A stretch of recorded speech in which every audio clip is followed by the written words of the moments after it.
Benvenuti o bentornati sul canale per il terzo e ultimo episodio di questa serie dal Marocco.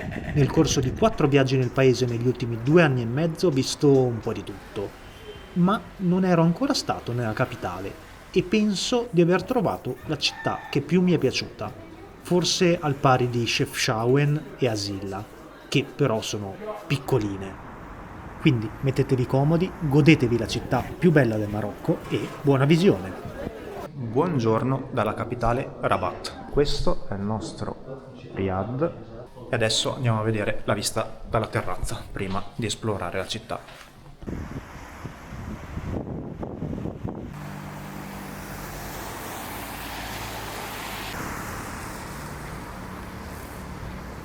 Dopo essere usciti dalla Medina, la prima tappa di oggi è Shella.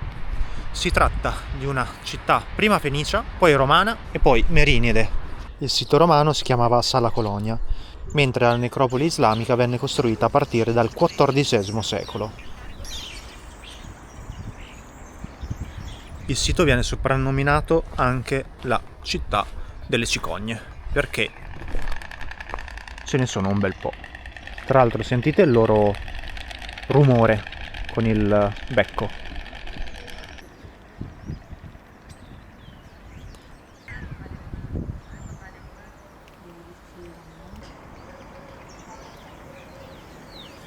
Questa è la parte merinide con tombe, tante cicogne, minareti.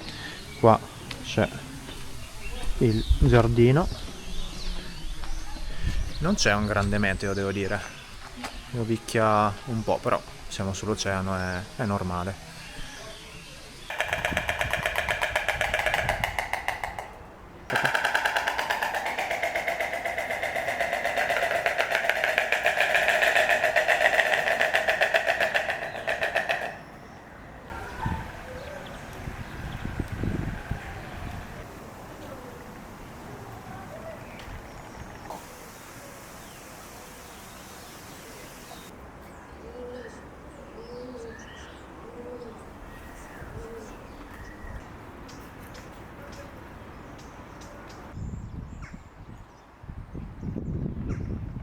Ora torniamo verso la Medina. Abbiamo passato il Parlamento, dove c'era una piccola manifestazione protesta, poi vari edifici molto carini, devo dire che la città è molto ben curata, e adesso siamo arrivati alla cattedrale di San Pietro, che risale al 1919.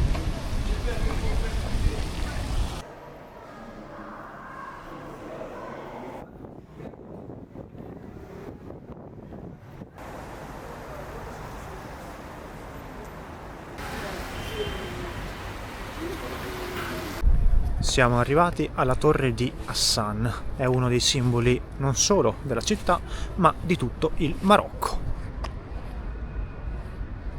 Si tratta di una torre di 44 metri che doveva essere il minareto della più grande moschea del mondo islamico. La sua costruzione iniziò intorno al 1195, ma si fermò alla morte di Yaqub al-Mansur nel 1199. Il posto è particolare per questa specie di foresta di colonne tronche che segnano l'estensione mai completata di questa moschea. Proprio di fronte al minareto c'è un importantissimo mausoleo. È il mausoleo di Mohammed V, costruito tra il 1961 e il 1971. Viene considerato il padre della moderna nazione marocchina. E ha sicuramente una storia molto interessante. Venne esiliato nel 1953, prima in Corsica e poi in Madagascar, dal protettorato francese. Per questo nacquero rivolte da parte dei locali che portarono al suo ritorno nel 1955, 2 anni dopo, e alla successiva indipendenza nel 1956. Qui riposano Mohammed V e i suoi figli, e la costruzione è un capolavoro dell'artigianato marocchino contemporaneo.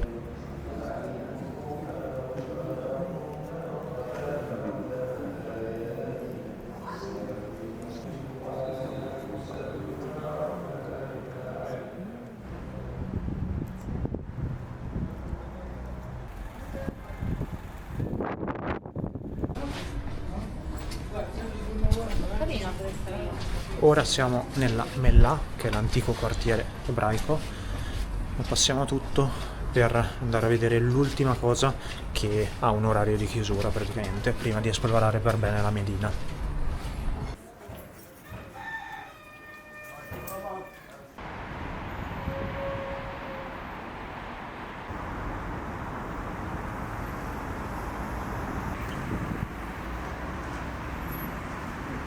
Adesso ci stiamo dirigendo alla Kashba, che è proprio qui sopra. Si tratta dell'antica parte fortificata, costruita nella sua forma attuale nel XII secolo dagli Almohadi, mentre questi sono i giardini andalusi, che risalgono all'epoca coloniale francese, quindi anni 10 del Novecento. Diciamo che è una specie di reinterpretazione romantica dei giardini ispano-moreschi.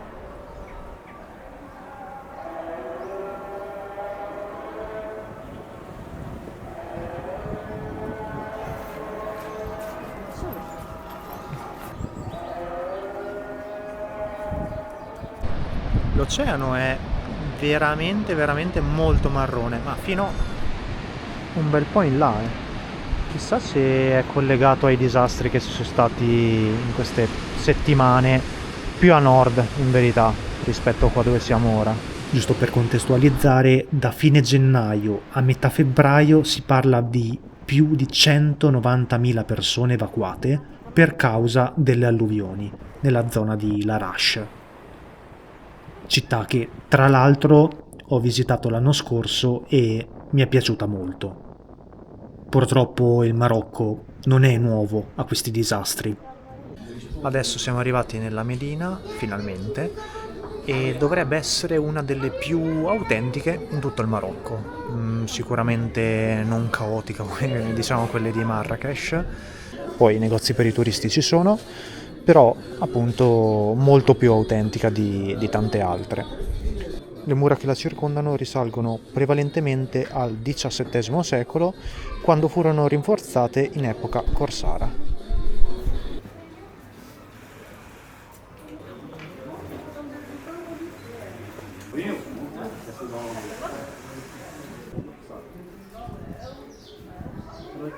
Veramente piacevole la Medina, decisamente tranquilla rispetto a altre città marocchine, specialmente per il numero di motorini, non ce ne sono tanti qui dentro, e devo dire anche non tantissimi turisti, che è sempre un punto a favore.